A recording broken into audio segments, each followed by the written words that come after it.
Hello and welcome back to the Crime Reel.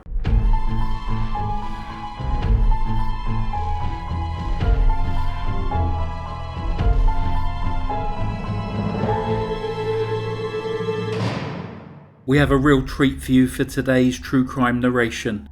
I was recently contacted by James T Bartlett, who is the author of the book The Alaskan Blonde, Sex, Secrets and the Hollywood Story That Shocked America.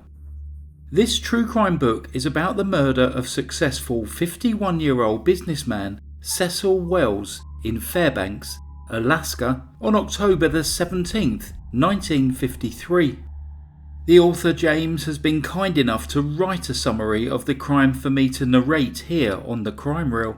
It is a fascinating case full of twists and turns that hasn't received much coverage on YouTube, so I really think that this will be of great interest to you all. I would highly recommend you checking out his book if you get the chance, as it is a great read. I've included the various links to his website and his Facebook page in the comments section below. Anyway, I hope you enjoy. Here is James' story about the murder of Cecil Wells. The book starts in the early morning hours of that day, October the 17th, 1953, with Cecil's wife Diane, who was 30 years old, banging on the door of a neighbour, screaming for help. Her face was bloodied and bruised. She gasped that two men had broken into their apartment, shot Cecil while he slept, beaten her, and then escaped with money and jewellery. The police thought it was a robbery turned violent, but then they got a tip that Diane was having an affair. Her alleged paramour was Johnny Warren, a married musician who worked the local clubs and also who was black. In Jim Crow America, this was sensational and scandalous, more so since it had happened in far-off Alaska, a US territory.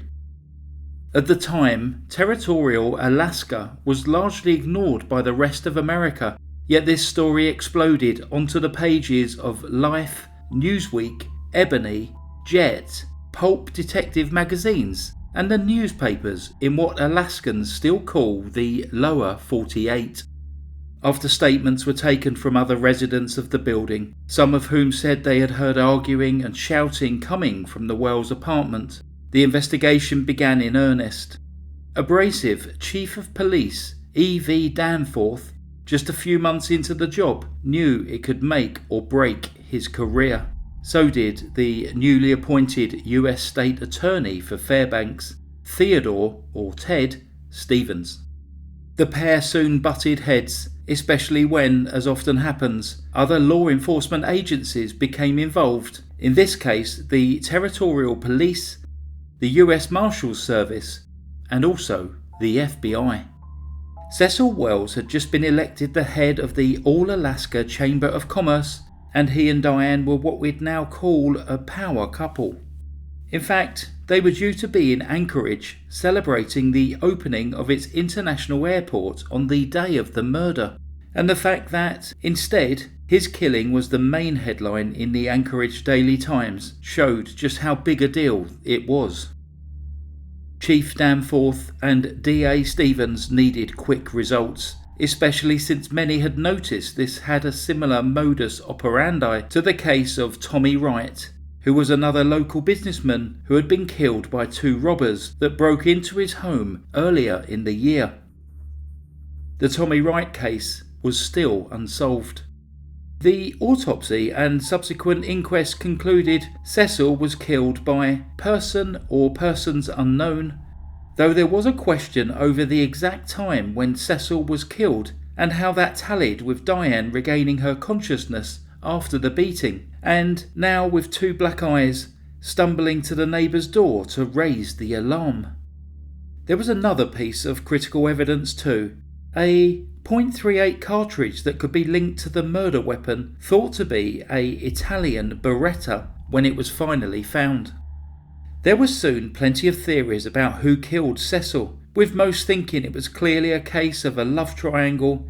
Diane, Cecil's fifth and much younger wife, had obviously conspired with her lover, Johnny Warren, in hopes of a financial windfall and a new life.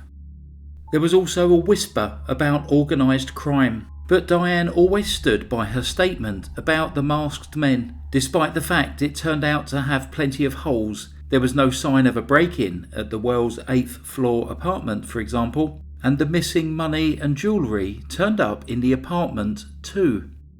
Johnny, who had left Fairbanks the night of the murder, which was something that initially seemed highly suspicious, but it turned out that he had driven with his adopted daughter and a friend to his sister's house in Oakland, California, must have received word, and on October the 28th he voluntarily spoke to local police detectives. Diane's staunch denial of a love affair between them was quickly disproved when romantic letters emerged, likely handed over by Johnny himself, and the FBI made Diane take handwriting tests to prove that she was the author, and ergo the intimate relations between them provided strength to the idea of a conspiracy. A grand jury sat in secret in Fairbanks, and on November the 3rd, indictment 1770 called for the arrest of Diane and Johnny. Diane and son Mark were arrested at Seattle Airport a day later, and Johnny was extradited back from California several weeks after that. Both were released on bail, with Johnny remaining in Fairbanks, where he had much public favour and support, while Diane decided to take Mark down to friends in Los Angeles in an attempt to distance herself from the rumours and the gossip of Fairbanks. The pair had both been charged with first-degree murder by District Attorney Ted Stevens, who, despite being looked on initially with suspicion as an outsider, had won quick friends in town, including the editor of the Fairbanks Daily News Miner, by talking about reintroducing the Crime Squad. A roving group of Alaskan law officials, the Squad came down hard on Fairbanks crime, even the often tolerated ones like gambling, illegal liquor and prostitution. The US Army, whose base populations dwarfed that of the locals, were also keen to crack down on anything that was illicit. Chief Danforth rallied hard against the crime squad too, and since Cecil's murder had happened in the Northwood building, right in the centre of downtown Fairbanks, the chief felt it was very much a job for the city police, with him calling the shots. That said, his control of the crime scene had been poor, with vital potential evidence, some pyjamas Diane was wearing the night of the murder, missed, and his decision to get bloody fingerprints from the crime scene analysed at a local hospital instead of sending them straight to the FBI were instead a waste of time and money, as the results got no matches. Chief Danforth already knew that being the chief of police was a poisoned chalice, since Alaska had just come under control of the Bureau of Prisons, and their first report about what they had found was blisteringly critical. Things got worse when, despite rewards being offered for the killers of Tommy Wright and then Cecil, heating oil distributor and car rental agency owner George Nerbus and his wife were attacked at home in Fairbanks by two men, one of whom specifically mentioned Tommy and Cecil, saying, "You are going to be next." Soon enough, Chief Danforth lost the confidence of city officials and the public, resigning barely 6 weeks after Cecil Wells' murder. This then left the opportunity for District Attorney Ted Stevens to take centre stage, for good or bad. Now it was just a case of waiting until the trial that was scheduled to be in April 1954. US Deputy Marshal Frank Worth, who was involved with the investigation from the beginning, took the very unusual step of publicly naming William Columbany, a Guatemalan dancing teacher who also lived in the North Ward and had taught Cecil and Diane to dance, as what he called the third suspect.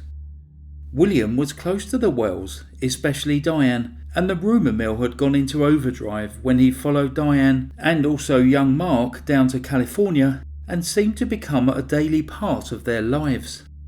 Frank Worth thought Johnny Warren was innocent of the murder and stated this to reporters, with Johnny actually by his side in handcuffs, after he had accompanied him on the extradition back from Oakland in late November. Later, Frank's private notes, which were made available for this book, revealed he had ideas about where the murder weapon ended up too. In Los Angeles, Diane became increasingly withdrawn and depressed and was prescribed barbiturates. After several months of staying with friends in February 1954, she moved into the Drake Hotel on Hollywood Boulevard. At the same time, Cecil's family, unhappy with the investigation, hired off-duty detectives from the Seattle Police Department to look into the case and then give polygraph tests, and even asked for advice from Earl Stanley Gardner, the creator of Perry Mason, about who to hire as a private detective, though that detective found nothing to prove who was the killer. The Wells family felt the murder was being swept under the carpet, perhaps in favour of Alaska's fight for statehood. With just a month to go to the trial, on March the 9th, 1954, Diane left the Drake Hotel and walked to the nearby Hollywood Plaza on Vine Street, again checking in under an assumed name. That evening she took a lot of barbiturate pills and sat down to write. Her death made national and international headlines, especially when people read that Diane had written she preferred this route of death to seeing her and Cecil's son, 3-year-old Mark, enduring the humiliation of a trial. Another note seemed to be a confession of sorts too, reading, "For one thing, I am guilty too for ever seeing Johnny. If Johnny is guilty, one thing for sure is Cecil is dead, and I must be the cause of it, one way or another."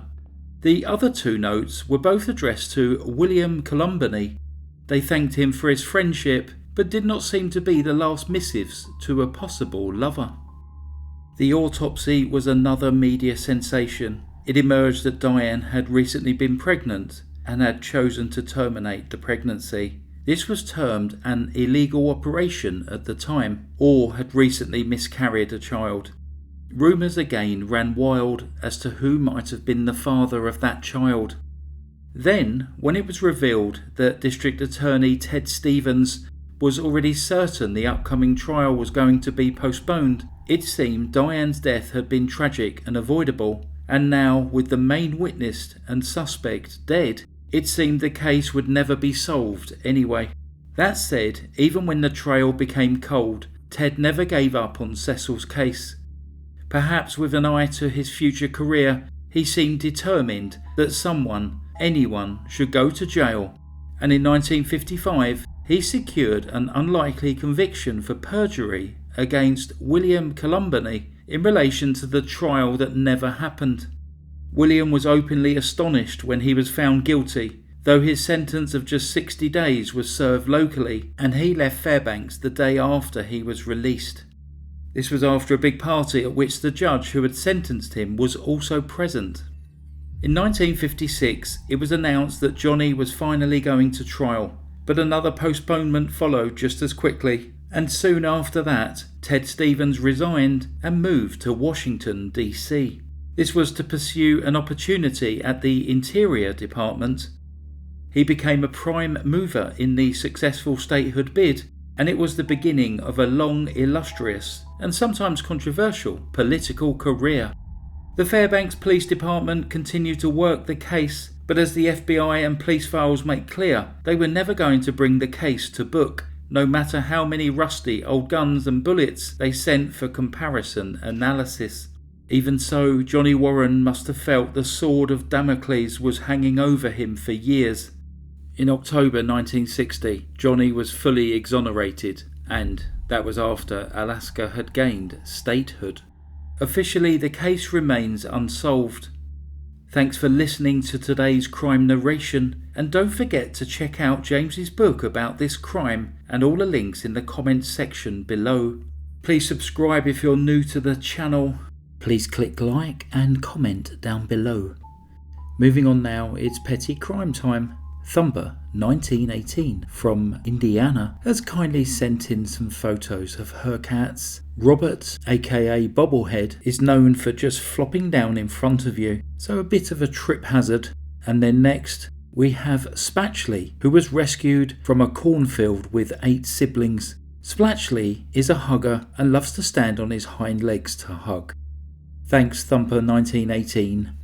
Next, Nitwit, spelled Knitwit, has kindly sent in Safi. Safi is named after Saffron in Absolutely Fabulous. Hyacinth is named after Hyacinth in Keeping Up Appearances. And Quilliam after her dad, William, who instilled a love of exotic animals in her. Then going to the dogs, we have Chinley is an 8-year-old Maltese rescue pup, smart as can be and spends his days trying to understand what people are saying to him, and he has a beautiful heart. And then we have the very old Daisy. It was a rescue that Nitwit has had for 4 years. She is a hairless breed and brings such joy with her silly twirls, her gentleness and soulful eyes. And Nitwit kindly sent in a picture of herself. She is on the right. So we're just coming to the end now of today's video. Thanks very much for listening to the Crime Reel. Stay safe. Goodbye. Psst. When Walt Disney visited Alaska in 1947, Cecil Wells helped show him around, and there are some family pictures of Cecil, Walt, and even Walt's daughter, Sharon. Goodbye.